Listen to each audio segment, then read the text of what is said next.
Hey Tim, welcome. You're muted, and that's okay.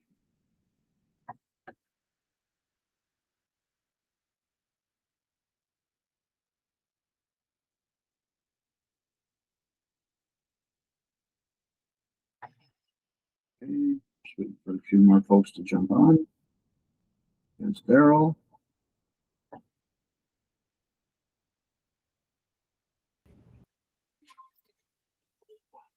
Hello, Lydia. Hi. It's a nice background you have there, but you're in Florida, so it's probably somewhat like that anyway. It is. It's a beautiful, beautiful day here in Florida. It's just Oh, good. gorgeous. I'm glad. I'm glad. I'm glad. Hello, Luke. Okay, somebody else was waiting. Lydia, did you have to accept something like there was recording going on when you came on? Yeah, I did. Okay. Lori, that's who was that. Well, hopefully she'll accept that and jump on. She might not be right at the computer. Okay, everyone. So welcome, and it's about 8 o'clock. So we'll say a prayer and then we'll begin. O heavenly King, Comforter, Spirit of Truth, who art everywhere present and fillest all things, treasury of good things and giver of life, come and dwell in us and cleanse of all impurity and save our souls, O good one. Okay, well, welcome to Curious Vlad.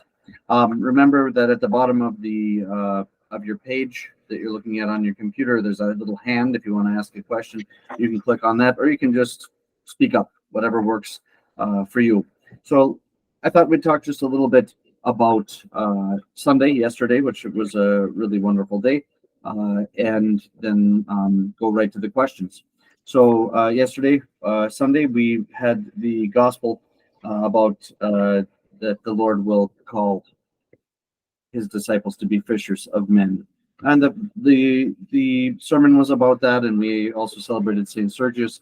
I think it's good enough to recall slightly, at least, that we really are called to be fishers of men, and we have to use the talents that we've been given, like Saint Sergius used his talents, even if they weren't the same exactly as the apostles, to help people to come to Christ, to be fishers of men. So anyway, it was a great day. About 100 people in church, and we communed from 3 chalices. I think maybe for the first time in our parish history. And I'd like to get people's feedback on that a little bit. It certainly knocked down the amount of time that it took to for everyone to take communion, and that was the point, of course. And I assume that people like that, but maybe everybody hates that and they'd like the service to go much longer. And in that case, I'd really like to hear from you.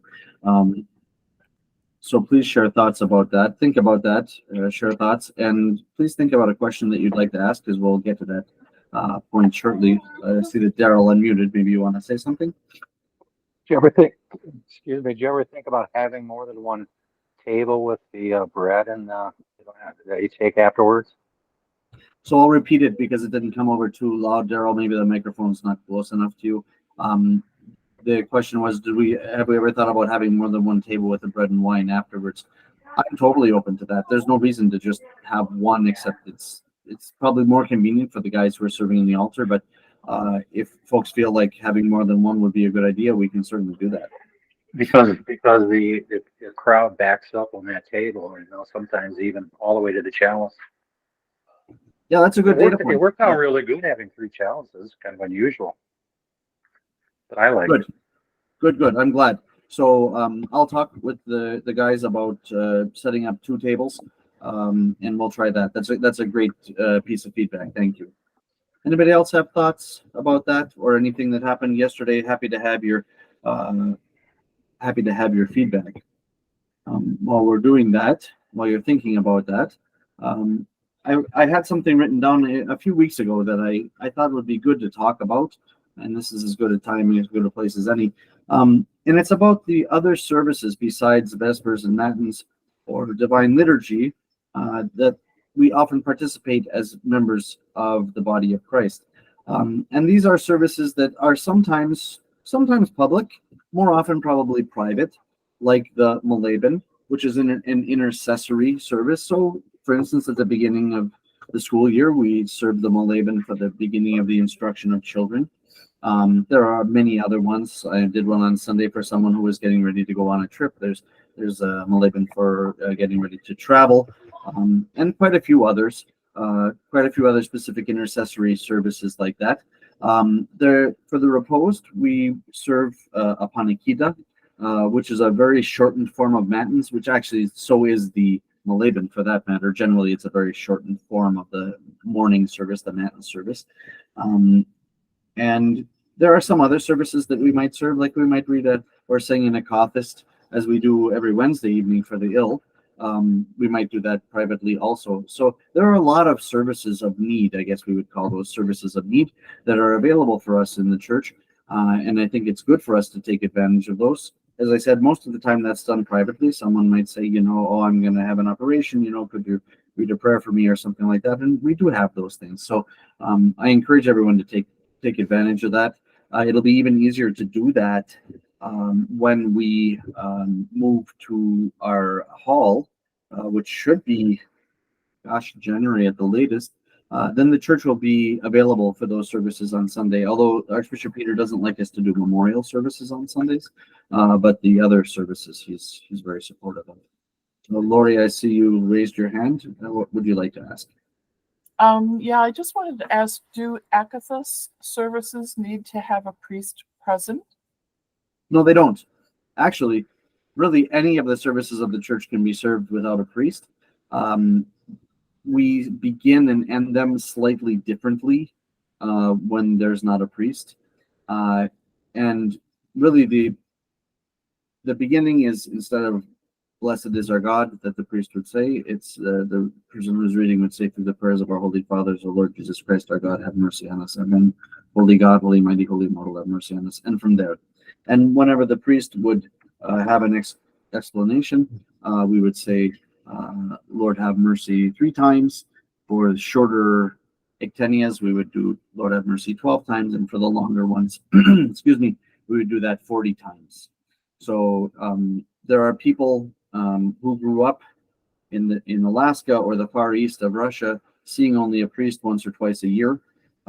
This is very common in the Far East and in Alaska. There's just way too many points, too many parishes that there would be a priest in all of them.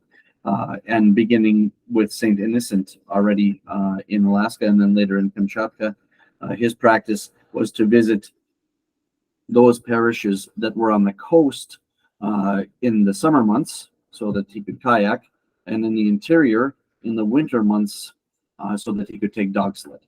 And generally, when the priest would arrive there, that once or twice a year, all the funerals would be said for those who had been died and buried.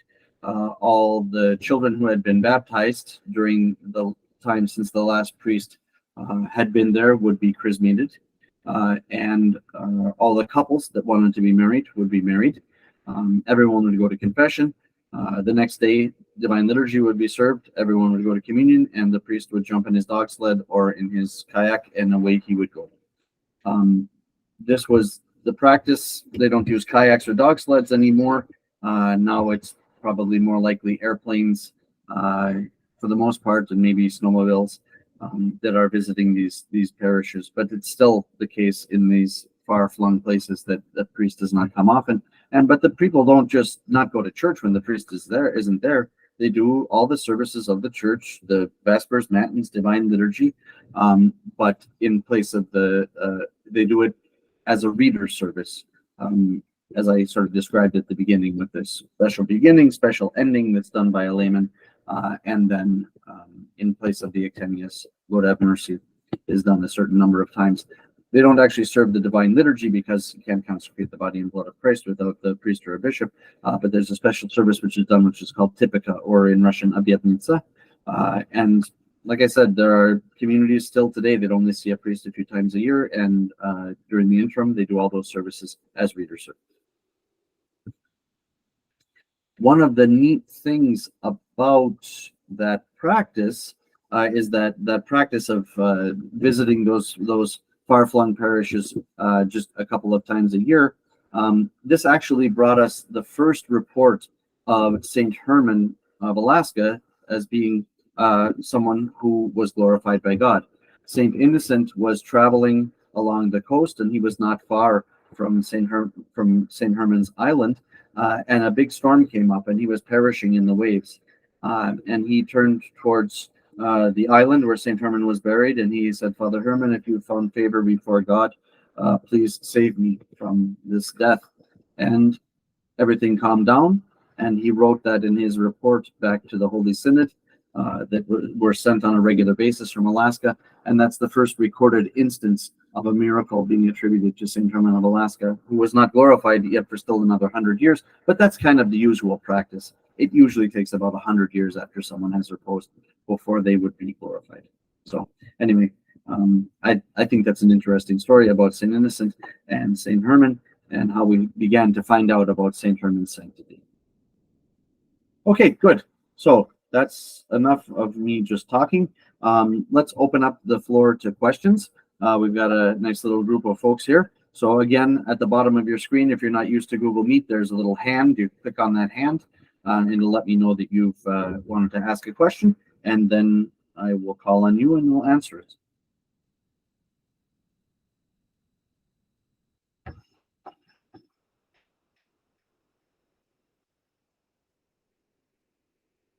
I could just call on people directly. That's more embarrassing, though. It's kind of like being in class. Nobody wants that. So.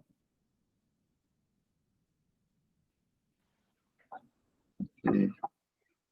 Well, you can also do what Luke just did and put a note in the in-call messages in the chat.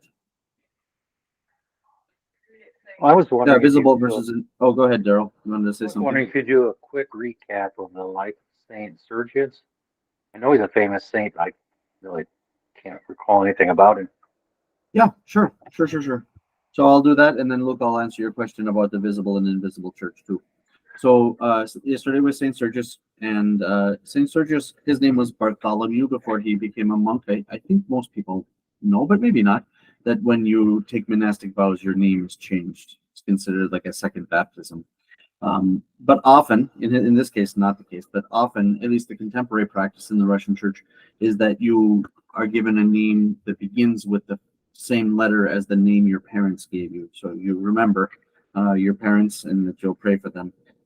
That your name was changed, yes, but it wasn't changed so completely that the first letter of your name was not kept. So I think that's a nice practice. It's not universal in the Russian church, but it's very common.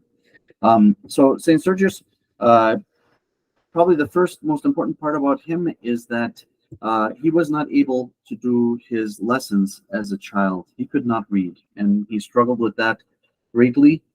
His family were relatively well off, I would say. They were land holders in any case. And so they had, most people at that time in the 14th century in Russia would not have been literate. But, of course, there was a desire for him to be educated and his brothers, and all the rest seemed to be okay, but he just couldn't read. And he prayed and prayed and asked God to help him to learn to read. Finally, he was visited by an angel in the guise of an elder. And after having interacted with the angel, he was able to read, and he was able to complete his studies well. And so he is one of the saints that we often ask the prayers of when we're struggling with educational things. Another one is St. John of Kronstadt. He had a very similar situation. He also could not read as a child, and after asking God's help, he was also able to read. So that's very, I think, very instructive. St. Sergius was a very zealous follower of Christ, and he desired to live an eremitical life, that is, to get away from everybody. And so he brought his axe out into the wilderness, still kind of wilderness, but getting more and more like a city, I suppose, to a place which is now called St. Sergius Holy Trinity Monastery, or Sergiev Posad, like Sergius's garden. Actually, Sergius's, what do you call that? A bunch of trees, grove. So, and there he built a little cabin and a little church, and it was he and his brother. His brother had become a widower, who started the little monastery there. And through his great dedication and struggle, spiritual struggle mostly, it became a really great monastery. And you could argue, the greatest monastery in pre-revolutionary Russia, and probably the most important monastery in the Russian Church now in our days. So it's just outside of Moscow, but like I said, that would have been completely in the forest at that time. And yeah, I mean, there are many miracles that come from St. Sergius. For instance, they were a very strict monastery, and they were probably the first in the Russian tradition to follow the Cenobitic rule, that is, that they have all things in common. And it happened that they were completely out of food, and through St. Sergius's prayers, a huge cart of bread came to the front door of the monastery after all the brothers had said that they were leaving the next day because they were starving. Yeah, it's a very interesting life, and I will put a link in the chat so that folks can learn more about him. Find a good one. Where's it?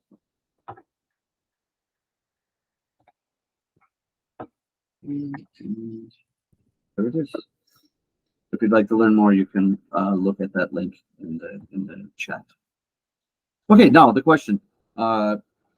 Please talk about the idea of the church being visible as the common Protestant view of an invisible church. So, when Protestantism had its beginning with Luther and then the next generation, it very quickly began to split into many different pieces. And there are certain Protestant sects that don't even try to call themselves church, like what used to be the largest Protestant group in America, United Methodists. It's actually a society. I mean, most people would call it a church just kind of offhandedly, but if you look into their teachings, they are actually a society and don't consider themselves to be a church. In any case, Protestantism, by its very design, it's based on sola scriptura, and that each person can interpret the scripture by themselves, very quickly began to split into many, many, many, many pieces. And the only way to make sense of the fact that this is the church was to have this understanding that, you know, each group probably has a little bit of the truth, and the church isn't really any one visible group in the world, because we keep splitting into a bunch of different groups, so that can't possibly be true. And so it must be invisible. It's invisible, made up of all these different parts, and that's the real true church, and we're all sort of partaking of a small piece of that. That also kind of, you have the branch theory, which comes from that same idea. Whereas in Orthodox Christianity, the idea is that the church is the church. The church is the body that Christ founded. The church is where the apostles taught, and it's the Orthodox Church. And so there's no reason for there to be any invisible church, because we have the church, we have the fullness of the church, we have the faith that Christ delivered to the apostles and that they taught and delivered to each succeeding generation. And so there's never been the thought of there being an invisible church, because, well, we know what the church is and we're in the church. So I hope that answers the question. I mean, there's a nice little pamphlet that Holy Trinity Monastery put out some years ago about this that goes into more detail, but that's kind of like the 25-cent answer without going too deeply into the weeds. Okay, so more people have joined, which means I'm sure that there are more questions. So if you'd like to ask a question, please raise your hand, and we'll be happy to call upon you and happy to answer your question. Or if we don't know the answer, we'll find out, and we will answer the question that way. Euphemia has raised her hand, but her mic is still muted, so it's at the bottom of your screen to unmute. There you go. What would you like to ask?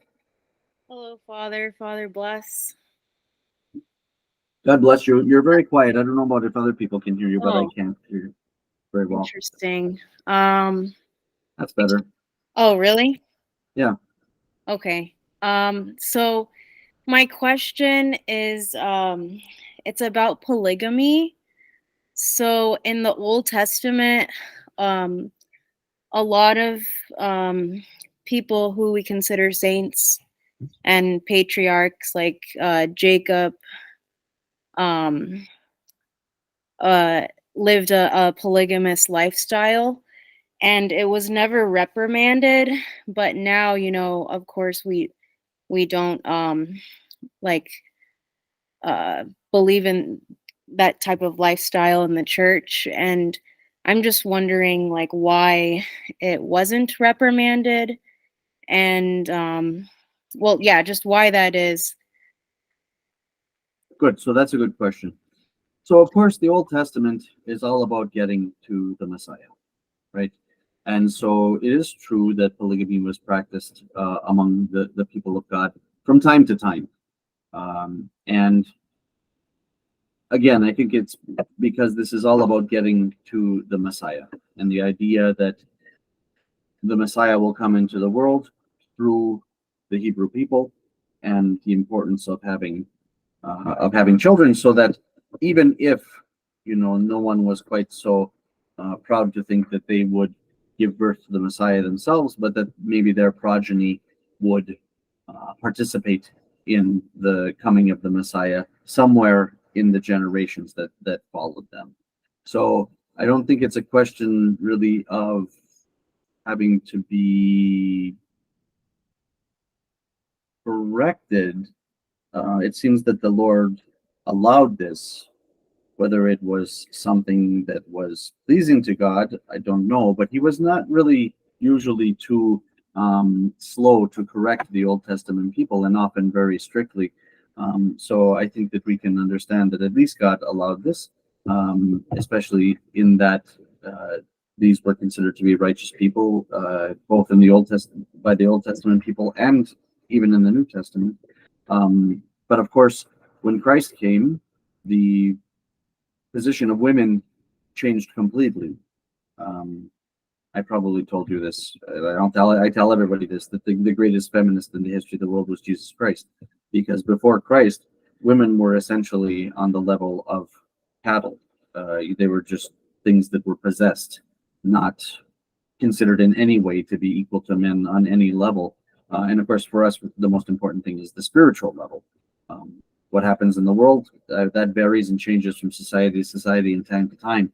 But from the spiritual point of view, Christ made it clear that men and women have souls that are both dear to him, and that can be saved. So this is a really important piece, and something that people often miss, because the idea of feminism now is completely different. But to think that maybe the question of women's salvation before the coming of Christ was even a question, people, I think, find that odd.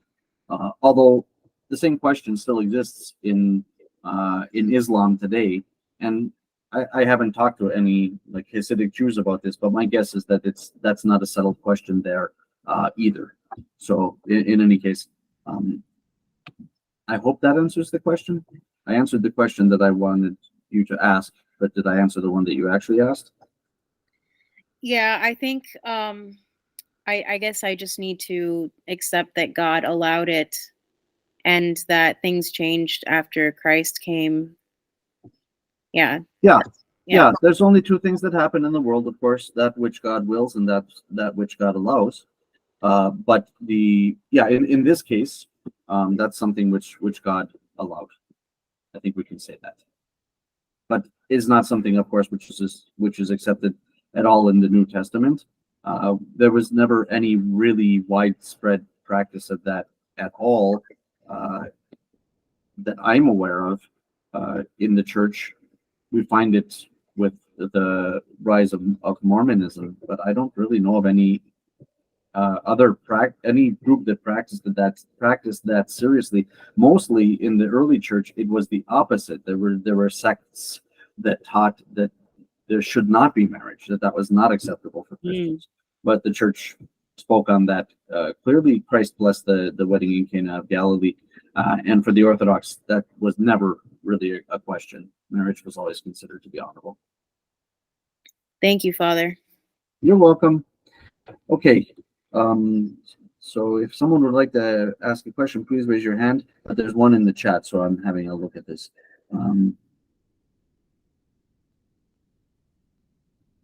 Okay, I'm going to read your question because it's too long for me to do it quietly. So I'm an ex-Mormon, now a Methodist. At your church festival, there was a banner of the branches of Christianity. I was surprised to see the Latter-day Restoration movement listed on that banner. Would you say there is a salvation-based difference between non-Orthodox Trinitarian Christians like myself and non-Trinitarian movements like, say, Mormonism? Okay, so from the point of view of it depends on how we look at it. So first of all, it's a great question. It depends on how you look at it. From the Orthodox point of view, we don't say that it's impossible to be saved outside the church. We just have no idea how that could possibly happen, right? Like Christ came, he established the church, he gave us a path, and that's the path that we try to tread.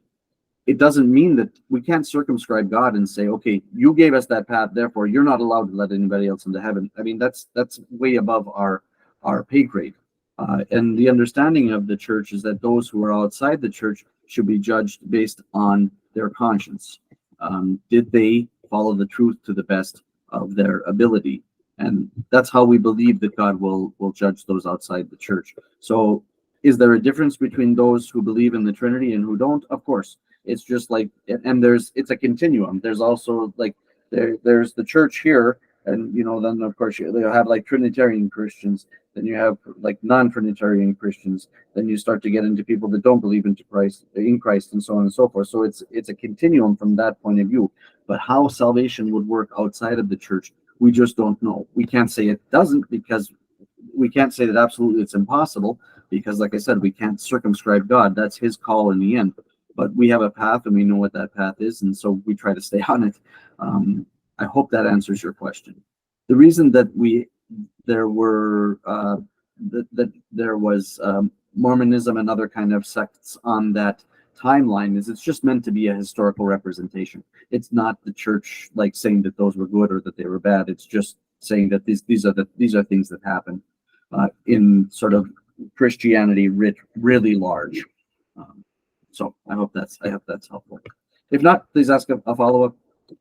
Okay, another question. In the creed, we say that we believe in all things. Many people laugh at this and think of this as pure superstition or hocus pocus. Of all things visible and invisible. Yeah. Is that what you're talking about? Yes, yes, it sure is. I just don't know how to defend against that, because there's no. Well, it's only modern man that would be so proud to think that things only exist that he can see with his eyes. So that's a very modern approach. I think we can say pretty clearly, pretty unequivocally that is something that probably that's an idea that we could only trace back to like maybe the French Revolution, about that time. The Enlightenment, which was of course not enlightened much of anything.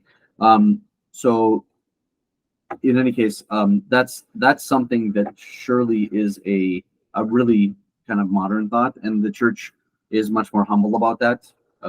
We don't see angels, we know they exist. So there may be other things that we don't see. Yeah, but that's what that means. All things visible and invisible. We're talking about here in that case the angelic world. So I hope that helps, and maybe that'll help you to answer people. And feel free to say the thing that I said about only modern man is proud enough to think that only things exist that his eyes can process. Okay, good. So I don't think it's superstition, and I don't think it's hocus pocus. Euphemia. Hi, I have another question. Good. This is kind of a follow-up of my question. I think it was last week with Father Colin. So I'm wondering about, there are some examples of saints who, like, when they get attacked, like, for example, Saint Seraphim of Sarov, he just let his attackers attack him. Do we believe that we can defend ourselves, and to what extent, and what's okay and what's not okay?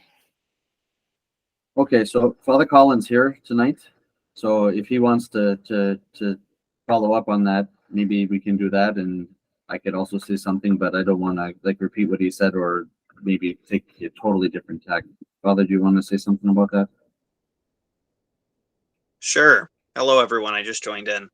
but I may have to leave because my kids are fighting the tyrant of sleep. But anyways, Saint Basil in his canons, he permits. The canons say the 10 commandments say thou shalt not kill, right?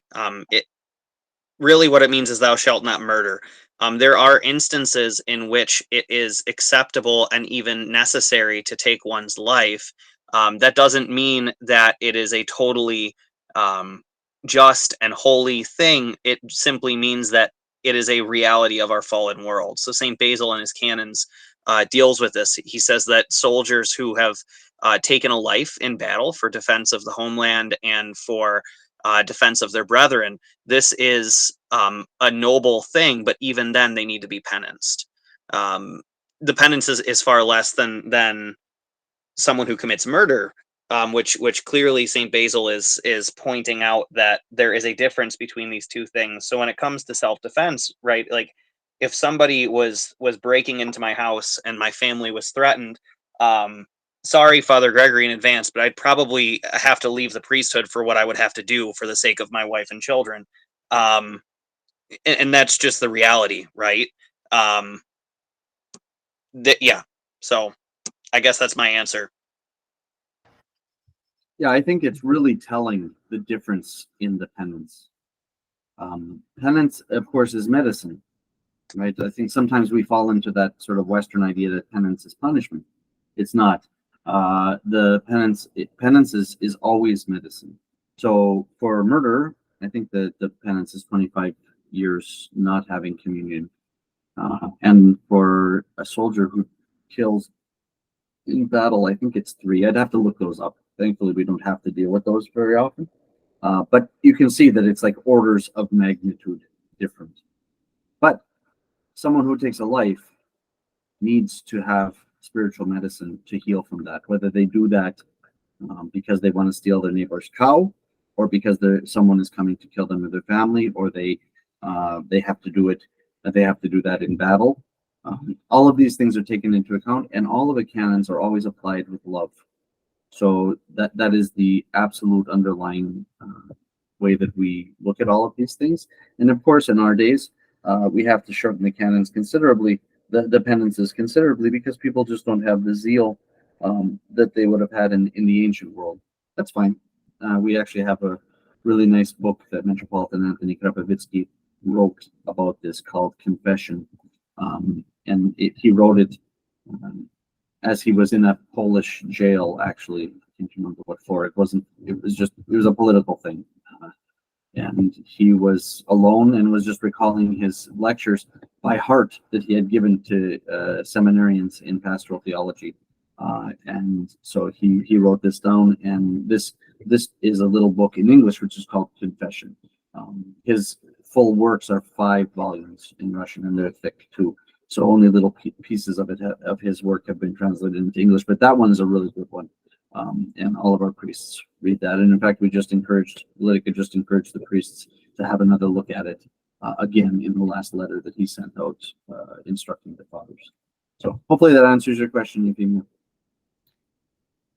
It kind of does. The example of the penances, I think, helps just make it more concrete. But like ideally, I guess what I'm struggling with is, should we is the ideal situation not to defend yourself?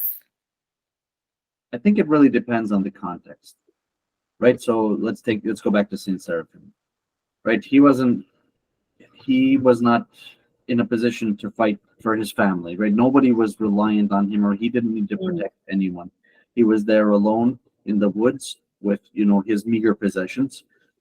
And so the idea of fighting back didn't make any sense from that point of view. As a monk, he accepts what God sends him as good, whether that's something that we would like necessarily or not. And I think that radical acceptance of God as only sending good, although that's not probably something that we in the world, in our lives, most of us could be able to accept to that level of letting somebody beat us up and steal our stuff. Nonetheless, for him, that was perfectly okay. But it's not included in his life to be something that we are supposed to emulate completely. That makes sense.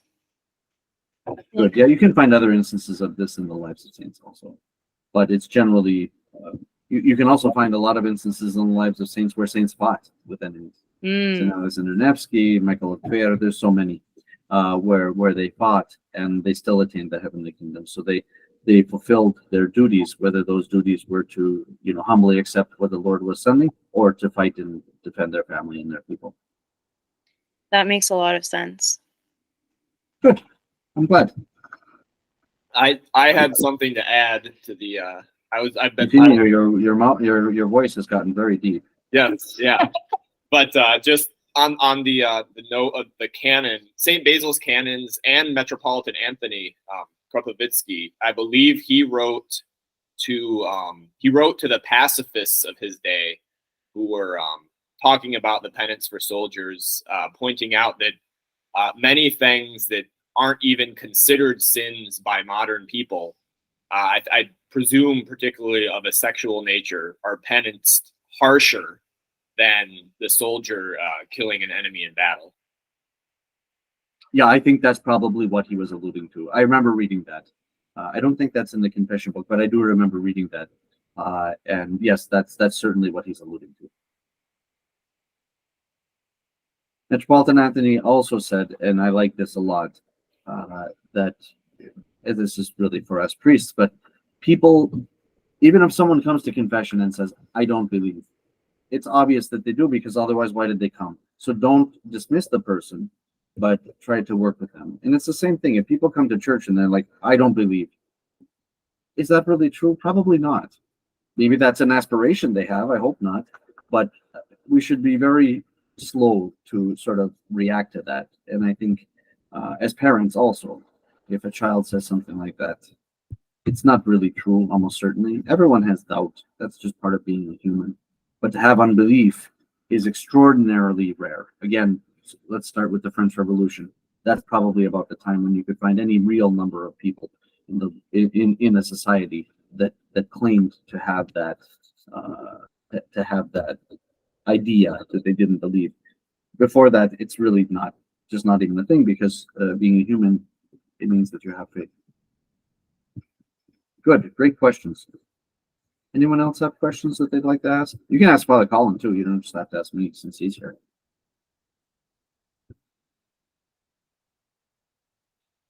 I put a couple of things in the chat. I keep wanting to call it the class chat. I'm sorry if I do that. Please forgive, because I use this for classes also. We had talked about in the very beginning the gospel from yesterday, but then I realized, well, maybe you didn't get a chance to read it. So I put in there our Good News pamphlet, which is we publish every week, and that has the epistle and gospel readings in it. And then just for good measure, I put Sunday reading in there also, which is another bulletin we publish, and that has the readings for the whole weekend. So have a look at that. That'll be there until we sign off, and you can go to those links or copy them and paste them on whatever. Okay, so we have lots of wars now, all of a sudden. Not that there isn't always war, of course. Unfortunately, there is. That's part of our human condition also, I guess. But more wars that are getting airtime, quote unquote, in the West. So we have the war in Ukraine, for which, of course, the church is praying for peace. And now what looks like is going to be a very big war in the Middle East, in Israel. There's a continuing war, which doesn't ever really seem to end, involving Armenia and Azerbaijan. That may seem why I'm saying does it never end. If you understand Azerbaijan is like a continuation of the Ottoman Empire, then maybe that makes a little more sense to you. And of course there has been this huge war going on in Central Africa for like 20 years, but sadly the West just doesn't care about that kind of thing, because we say that we're not racist, but I mean, yeah, in many ways we are, especially in that kind of a way. So there's a lot of people dying every day. But we're really getting the thing in Israel in our face, so we think about it more. And I think it's good for us to see the news as an opportunity for prayer, right? I don't know how many people like sit down and watch the news anymore. Probably some. I don't think as many as like when I was a kid growing up, probably. But in any case, however we consume our information, whether that be by looking on a television or reading a newspaper or reading online or looking at Twitter or whatever it is, I think that we should really look at the news, our consumption of news, as a prayerful opportunity. We should be looking at that as the opportunity to pray for people who are suffering. Because no matter how we consume our information, we're going to hear a lot about people who are suffering, and also not a small amount of people who are doing stupid stuff. And that's unfortunate, but that's the kind of thing that makes the news. And those are the kind of people that also need prayers. Not that we're better, but if we see that someone is making bad decisions, we should ask the Lord to help them. And if we have that sort of prayerful approach to consuming information, then it's not certainly as bad for us as if we're just looking at these things as like a spectator sport. That I don't think is really appropriate for us as Orthodox Christians. So that's a little baby sermon here as we maybe wrap up the show. So let's do a last call for questions if anybody has any. And if not, we're about 45 minutes in, so we'll probably say good night. So, does anyone else want to ask a question? Okay, Euphemia, or maybe it's Michael. It's Euphemia. All right. Hopefully I'm not stealing time from other people. No, that's why we're here. Go ahead. So maybe I guess Father Colin would, I don't know, want to answer this, but I was just wondering because well, Michael and I have been watching Lord of the Rings, which we enjoy. But I was wondering because we as Orthodox Christians don't believe in magic or like horoscopes or astrology, like how we should approach films and books like Harry Potter and other things that have magic in them, and whether they're acceptable for us to consume. Well, what do you mean that we don't believe in magic? Magic is a real thing. Like we believe in it, but like I mean, like participating, like going to a psychic or Right, yeah. Okay, I see what you're saying. Well, Tolkien, and I very much agree with his take on this. He believed that the use of myth to proclaim greater truths was a very noble thing, and so he used these literary tropes that were essentially unanimous throughout ancient stories in order to proclaim greater truths, fundamentally Christian truths, right? And so it's not so much is there magic present, but what is the point that is trying to be conveyed by the author of the story?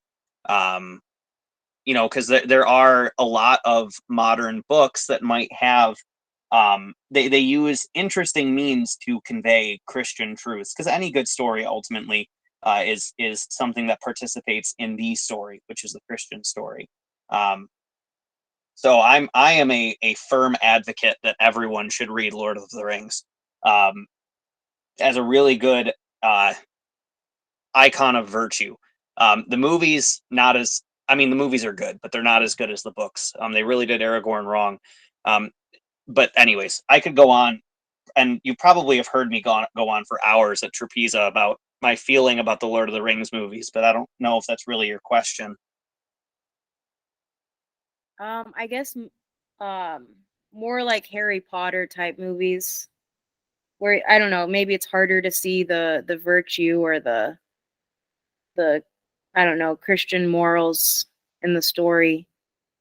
Well, that's kind of because the movies completely, especially the Harry Potter movies, completely abandoned all of the good content of the books. Because the books, their fundamental theme is how do I describe this? I mean, all of it is ultimately one man's attempt to escape death through unnatural means, and the kind of consequences of that, which is really a good narrative way to look at a lot of the things that have happened in our society in the past 3 years. Anytime we attempt to escape suffering, what ultimately happens is we invoke more suffering. So there are really good themes in that. The themes of friendship, sacrifice, and the like. These are all good. So yeah. But we have to be discerning as well, right? It's like what St. Basil says with pagan philosophers. We take what is good and we leave the bad. So we can take the good themes and then we can discard the bad stuff. That being said, in Lord of the Rings and the books, there's nothing bad. I will just say that. The movies, there's bad, but the books are just that's some peak fantasy. Hollywood has a way of filtering good out of its productions. Right. Unfortunately. So, I guess in short, all I would say about that is Peter Jackson, who directed the Lord of the Rings movies, he was like most other people in Hollywood, he is a cynic, and he could not accept the virtue that was present in the Lord of the Rings books. He did not believe that anyone was capable of such virtue, and so he created moral quandaries in the movie narrative that were not present in the book. So when you read the book, you see these characters of just incredible moral integrity. And Tolkien wrote that in part because that was his own experience. He was a man of great moral integrity, and he also believed that if you present a moral ideal in a narrative, then people will desire to ascend to that ideal. Whereas modern authors believe that since people are entrapped to vice, they might as well just present them with more vice, because there's no point in their minds of presenting an ideal. They desire to present either what we are or worse. And what does that do? I mean, we see the fruit of that. It just drags our society down. thank you, Father. Euphemia, did that answer your question? It does. I guess it just takes some discernment, because movies will come up, here and there, and or books or whatever, but just trying to discern which one has virtue where you can throw out the bad and keep the good. I don't know, just might be challenging, I guess. And yeah. It is challenging. It is challenging to build an orthodox filter, and I would argue that that is something that we probably work on for our entire lives. Hopefully we get better as time goes on. We learn what parts to not accept and what we can accept as Orthodox Christians. So yeah, I do think that that gets better over time.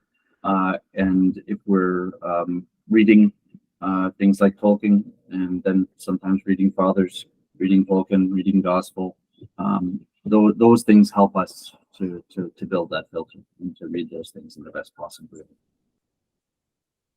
Thank you both. Of course. All right, friends, we've come to about 50 minutes now. I'm happy to be here for hours, but I don't want to also, I value your time, and we don't want to keep you too long. Last call for questions. And if we don't have any, then we will pray and say good night. Okay, then let's pray. It is truly meet to bless thee, the Theotokos, ever blessed and most blameless, and Mother of our God, honorable than the cherubim, and beyond compare more glorious than the seraphim, who without corruption gave us birth to God, the Word, the very Theotokos, thee do we magnify. Thank you, everyone. If you're watching online, you can ask questions in the comments section below the video, and we will take up those questions next week. Good night, all.